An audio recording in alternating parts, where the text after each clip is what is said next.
Flashback to 2002. As Hilary Duff's So Yesterday bangs from your hit clips, you look up and see on your TV screen this amazing game that's about to change your life. Like a comet made of graffiti and J-pop, you see it in all of its cel-shaded glory. What is this game? Jet Set Radio! Jet Set Radio Future was released on February 25, 2002 in North America as an Xbox exclusive, single-handedly exposing a bunch of kids to the world of graffiti and inline skating. While yeah, it's technically a sequel, this is more of a retelling of the original Jet Grind Radio for Dreamcast. That makes the game a fresh experience for veterans of the series from the Dreamcast or newcomers who just got their brand spanking new Xboxes. And yeah, sure, the game looks amazing, but what is this game really about? In the game, you take control of the GGs, a group of skaters and graffiti taggers who compete for turf with other taggers in different groups. Collectively, these groups are known as the Rudies. This overarching goal of controlling territory with graffiti brings you to various locales across the fictional version of Tokyo, otherwise known as Tokyo To, while jamming out to the music played by the underground pirate radio station Jet Set Radio, hosted by the silky smooth DJ Professor K. I'm gonna bust into your head through your cute little ears and blow your mind with my sexy voice and out-of-sight sounds. Those of you cloning nosebleeds should keep those tissues handy, suckers. Everyone's dancing, having a great time, doing some vandalism, until Tokyo's corporate overlords, the Rokaku Group, consider you more and more of a threat to their plans to banish the freedom of expression from Tokyo To. Think of this as a sort of 1984 on skates. As you and the GG's notoriety rises, the city's watchdogs, the Rokaku police, get more and more creative with their methods of stopping you. What starts as a few officers on foot trying to catch you, it turns into literal tanks and helicopters trying to take potshots at you, while you have nothing to save yourself with except the power of spray paint. And while all of this is happening, the head of the Rokaku group, Rokaku Goji's plan is revealed through cutscenes from DJ Professor K. The game goes from 0 to 100 super quickly, almost immediately. While Tony Hawk had been ruling the extreme sports video game world with his Pro Skater series, Jet Set Radio Future takes an entirely different approach to skating, as a means of platforming and traversing levels. In Pro Skater, you're trying to rack up points and combos. In Jet Set Radio, points and combos take a back seat to navigation and figuring out the best path from point A to point B while covering your rival's graffiti along the way.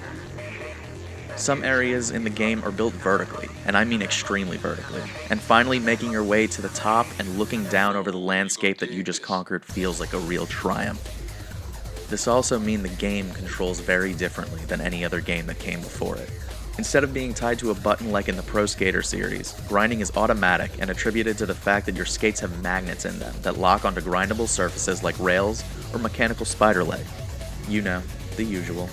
Compared to its predecessor Jet Grind Radio, the controls feel tight and responsive. And yeah, I mean obviously every movement can feel like you're on ice, but you're on skates, so duh. But in spite of that icy feeling, combining grinds and wall rides to traverse levels is so satisfying, and finally figuring out one of those environmental puzzles makes you really feel like you achieved something. The spray paint mechanic is more than just a means of tagging walls, buses, and signs. It is one of the most important mechanics of the game, if not the most important.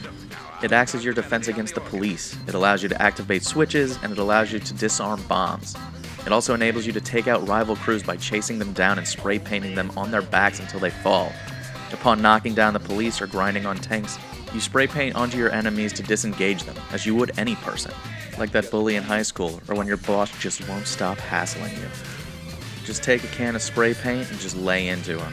The human ego can only take so much.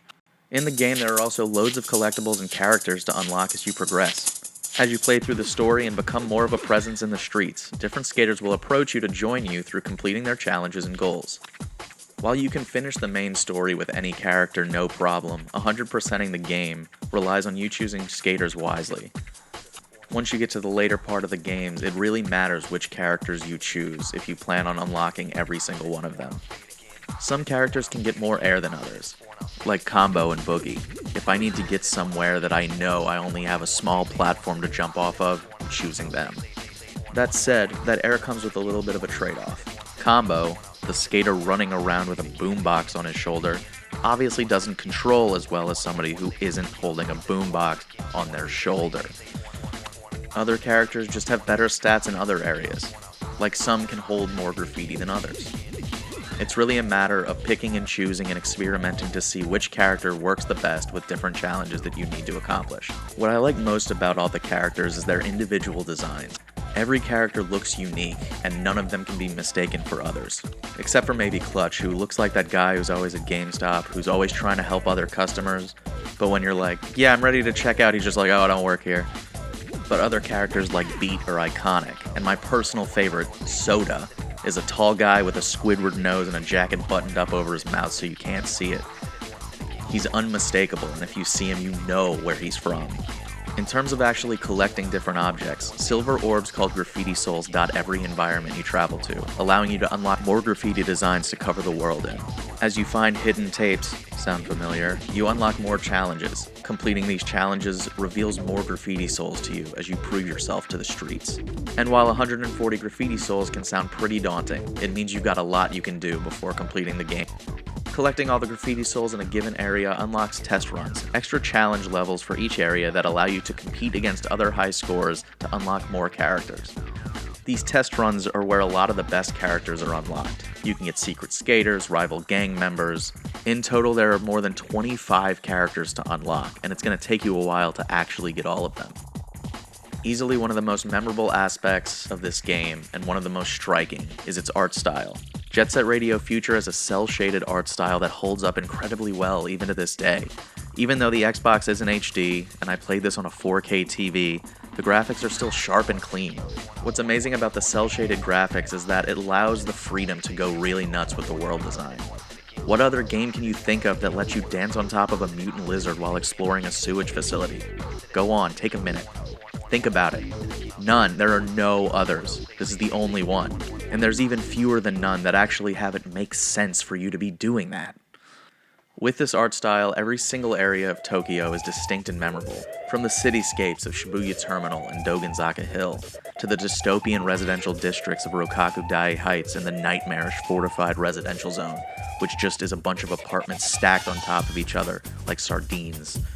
It's truly a creepy level, and with a more realistic art style, it could never be pulled off this well and hold up for this long.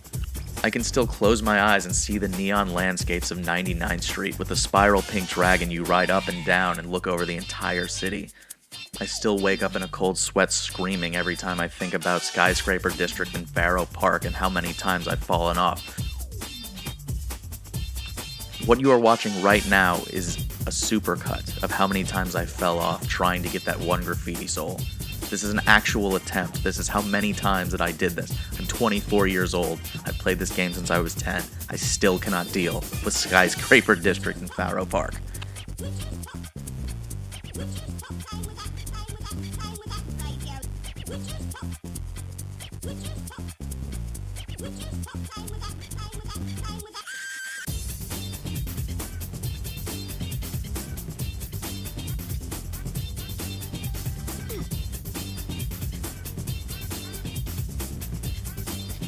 In spite of Skyscraper District, every other level design feels top-notch, and every area feels distinct from one another. They never overstay their welcome, and they always feel fresh. Except Skyscraper District, you will always suck. How I've talked about Jet Set Radio Future for this long and not mention the music is almost a crime. Jet Set Radio Future and Jet Grind Radio before it have incredible soundtracks that shaped my taste in music almost as much as the Tony Hawk games before it. The soundtrack is an incredible mixture of original music by the composer Hideki Naganuma, the real highlight of the soundtrack in my opinion, and music licensed from a bunch of other underground bands like Biz, Scapegoat Wax, among many others. While they may be a little bit more well known now, they were definitely hidden gems when the game came out. And while the music can be all over the place, in its amazing and weird kind of style, it always maintains an upbeat pacing that drives you forward. There's no slow jams here, just high speed from here on out. It's like Soul Cycle. Never slow down, keep pedaling. What I find to be a really cool touch is that instead of songs coming and going, the ends and beginning of songs get mixed together like one remix. And so there's never a song that really ends, it's just a constant stream of songs. So it makes you feel like you're at a club listening to a DJ who's actually competent, or like you're listening to a really good radio station. To this day, I don't understand how this game is so widely ignored by Sega and the rest of the gaming community. It's one of the best designed, most fun games I've ever played, and there's rarely a weak point throughout the entire game. I genuinely play through this game almost once a year because I cannot get enough of it, and every time I play it, it feels fresh and fun and tight, and it just feels so good to this day after years and years. At the time of this recording, it's almost 16 years old, and I still can't get enough of it. Yet no matter how good it is, nobody ever talks about it. When you search YouTube, it's a barren landscape of ripped music from the game, and a recommendation that you switch your search to Jet Grind Radio to find more results. I mean, the last time anybody even played through this game was 2012 in this playlist that I found. Even Sega forgets about it. Every time you see Beat and Gum and Sonic Racing Transformed or other games like that weird tennis crossover that they had, they're all the designs from Jet Grind Radio. It doesn't make sense to me.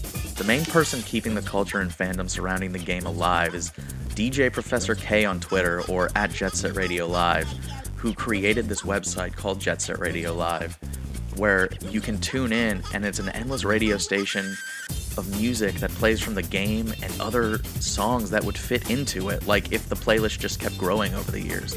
It's really a beautiful website that is super great for the community, and it just allows you to go to this place with people who love this game series, and I think that's a beautiful thing. If anything, I just wanted to make this video to remind you that this game more than just exists.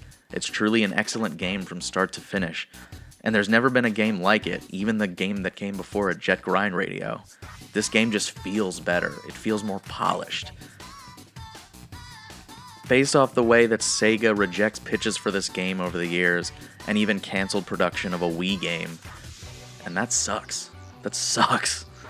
But anyway, if you made it this far in the video, my first video, I really appreciate you taking the time out of your day to listen to me ramble about this game that came out 16 years ago.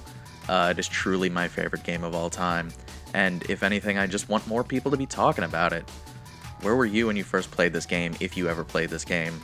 Are there still any tracks you listen to, like me, like a lunatic who just can't stop living it in the past?